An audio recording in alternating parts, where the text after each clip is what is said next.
And we're back with more of the High Sierra Report. I'm your host, Mike Parent, and it is my pleasure to introduce a local rider and world champion, Kyle Smaine, in the studio. Thanks for coming in, man. Happy to be back. Absolutely. So for the folks that don't recognize the face or have seen you on the slopes out there, give us a little bit of a history because, you know, you're wearing it on the hat. You're a Sierra at Tahoe rider, true and through, man, and it shows.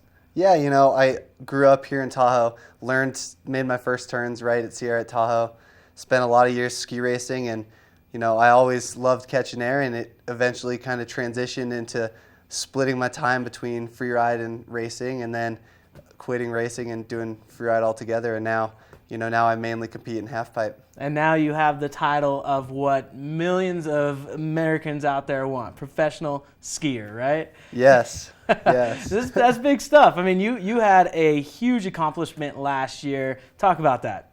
Yeah, you know, last year's came off the season before, was healthy all summer, and didn't get my invite to X last season, and so I went over to Austria for the FIS World Championships, skied really well, and was fortunate to come out on top and become the world champion in halfpipe. We're watching the winning run right here. Talk about what's going through your mind. I mean, sometimes, you know, you have competitors that'll just sort of black out because they've done it so many times and you got your muscle memory down. What's going through your mind right here?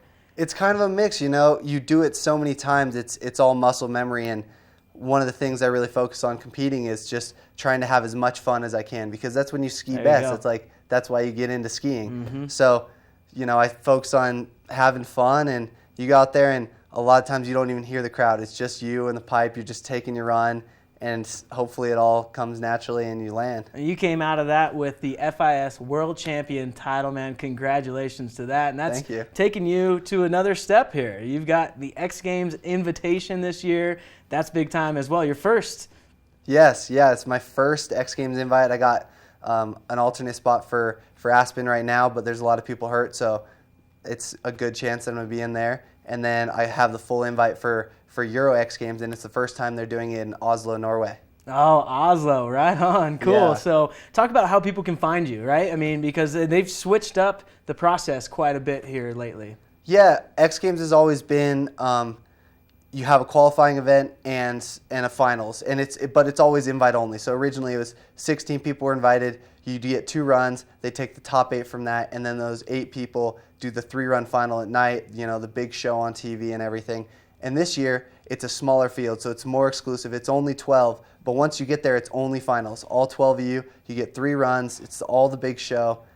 Game time. Game on right away. So that's really cool. So you're going to be competing Thursday night, the 28th, correct? Yep, January 28th. Okay, so that's the X Games in Oslo, possibly in Aspen as well, depending on some of the players in the game there. Yep. But what's after X Games? I'm sure you're traveling around quite a bit. What's your plan for the winter here? Yeah, right after X Games, I head straight to Park City, actually, and we have a World Cup there, a Grand Prix in Park City, and then a couple weeks off before Norway. So hopefully I'll be back here. Hopefully, you know, we'll keep having a good winter. February will be some powder days, and we'll get to hang out and ski some powder. And we know this doesn't all happen for free, right? You've got some sponsors that help, you know, pay the way and really help you out. What are some of your main sponsors out there? Yeah, you know, the sponsors and all my family and friends have been super supportive. Sierra's been right there at my back for a long time, helping me get there. Fisher Skis, Oakley has been with me for 11 years now. It's been good. Kyle Smaine, thank you very much for coming in the studio, and best of luck in the X Games and beyond. You've been watching the High Sierra Report. Next up, we're going to watch Sammy Carlson jump off of a 24-story building. Stay tuned. You're going to want to see this.